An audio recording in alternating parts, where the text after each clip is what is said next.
Hello friends, कैसे हैं आप लोग। आई होप सब अच्छे होंगे। और मैं वीक चल रही थी, इतने दिनों से बहुत ज़्यादा परेशान थी कीमो के साइड इफ़ेक्ट से। बट इसके बीच में मुझे जो पेल्वोसिक्लिप के बारे में मैंने डिटेल दी थी, तो मुझे कंटिन्यूसली लोग पूछ रहे थे उसके बारे में, कुछ ना कुछ पूछा ही जा रहा था। प्लस साइड इफ़ेक्ट क्या हैं, उसको हैंडल कैसे करें, ये सब पूछ रहे थे। ऑल्दो मैंने पहले 2 वीडियो बनाए हुए हैं, बट आई थिंक वो लोगों तक पहुंच नहीं पा रहे हैं, उनको पता नहीं चल रहा है। तो मैंने सोचा एक अच्छे से थोड़ा डिटेलिंग में बता दिया जाए पेल्वोसिक्लिप के बारे में। तो अगर आप न्यू हैं मेरे चैनल पे और आपको मेरे वीडियो अच्छे लगते हैं तो प्लीज़ सब्सक्राइब कर दीजिए, और 1000 सब्सक्राइबर होने के लिए मुझे थोड़ी सी हेल्प कर दीजिए। तो वीडियो पसंद आ रहे हैं तो लाइक भी करिए, शेयर भी करिए। Thank you so much. तो अभी आगे बढ़ते हैं। तो जो पेल्वोसिक्लिप है उसको इब्रेंस भी बोलते हैं, और ये एक टारगेट ड्रग है जो मेन है कैंसर के सेल पे अटैक करता है। जो साइड के जो सेल हैं, अच्छे सेल हैं, उन पर कम असर होता है। तो ये टारगेट थेरेपी की तरह यूज होता है। और ये जो है ना ERPR positive and HER negative जो होते हैं उन लोगों को दिया जाता है मेटास्टेसिस ब्रेस्ट कैंसर में, MBC में। तो इसमें क्या है, ये कॉम्बिनेशन के फॉर्म में दिया जाता है। पेल्वोसिक्लिप तो दी ही जाती है, साथ में या तो फल्वेस्ट्रेंट इंजेक्शन दे देते हैं या फिर कोई एरोमाटेज इनहिबिटर लाइक लेट्रोजोल वगैरह देते हैं, जो कि आपके हार्मोन है उसके इफेक्ट को रिड्यूस करता है। तो एक और चीज़, मैं कोई डॉक्टर नहीं हूँ, मैं अपना एक्सपीरियंस और अपना नॉलेज शेयर कर रही हूँ।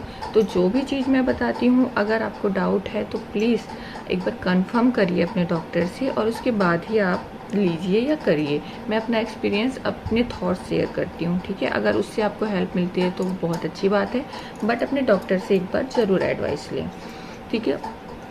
तो इसमें क्या है कि पेल्वोसिक्लिप मैंने 1 साल ली थी। मुझे 1 से थोड़ा ज़्यादा 14-15 मंथ तक सूट हुई थी, और उसमें साइड इफ़ेक्ट ऑब्वियसली होते हैं। तो सबसे पहले तो मेरी बायोप्सी हुई थी, उससे सर को लगा कि इनको पेल्वोसिक्लिप देना चाहिए, डॉक्टर को लगा, तो उन्होंने स्टार्ट की। बट जैसे ही उन्होंने स्टार्ट की थी, मेरी प्लेटलेट काउंट्स बहुत ज़्यादा डाउन हो गई थी, बहुत ज़्यादा डाउन हो गई थी। मुझे डिजीनेस हो गई थी, वीकनेस हो गई थी। तो उन्होंने ब्लड टेस्ट करवाया तो मेरी प्लेटलेट्स बहुत डाउन हो गई थी, मुझे एडमिट होना पड़ा था। 1 डे मैं एडमिट रही और प्लेटलेट ट्रांसप्लांट करवाई गई। उसके बाद मैं घर आई। तो इसके 3 डोज होते हैं, 125 mg, 100 mg एंड 75 mg। तो अगर सर को लगता है, सर मीन्स डॉक्टर को लगता है कि ये सूट नहीं हो रही है, ज़्यादा ही कुछ साइड इफ़ेक्ट हो रहे हैं, तो डोज रिड्यूस करके भी देख सकते हैं। तो मेरी डोज रिड्यूस कर दी थी, 125 mg से 100 mg कर दी थी। तो भी उसके बाद भी इसमें बहुत सारे साइड इफ़ेक्ट हैं, जैसे कि आपके वाइट ब्लड सेल हैं वो कम हो जाते हैं, TLC काउंट भी कहते हैं उसको, वाइट ब्लड सेल भी कहते हैं, वो आपके कम हो जाएंगे। तो आपको इन्फेक्शन का खतरा होता है, इम्यूनिटी वीक हो जाती है, ठीक है। और दूसरा, आपका प्लेटलेट काउंट्स बहुत कम हो जाते हैं। तो अगर आपको चक्कर ज़्यादा आ रहे हैं, आपको ब्लीडिंग हो रही है, डिजीनेस हो रही है, तो ज़्यादा ही कुछ हो रहा है, तो तुरंत इस डॉक्टर को आपको इन्फॉर्म करना चाहिए, ताकि वो आगे क्या करना है, लेना है कि नहीं लेना है, वो बता सकते हैं। थर्ड चीज़ है, आपके ब्लड भी कम हो जाता है, इसमें ब्लड यूनिट हैं, तो भी आपको वीकनेस वगैरह लगेगी। और आपको अगर नौजिया लग रहा है या फिर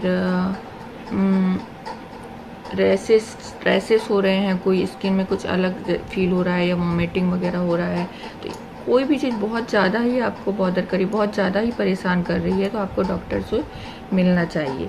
तो अब जब मेरा 100 mg कर दिया गया पेल्वोसिक्लिप, तो मेरे को ब्लड थोड़ा कम रहता था, TLC कम रहती थी, और प्लेटलेट भी कम हो जाती थी।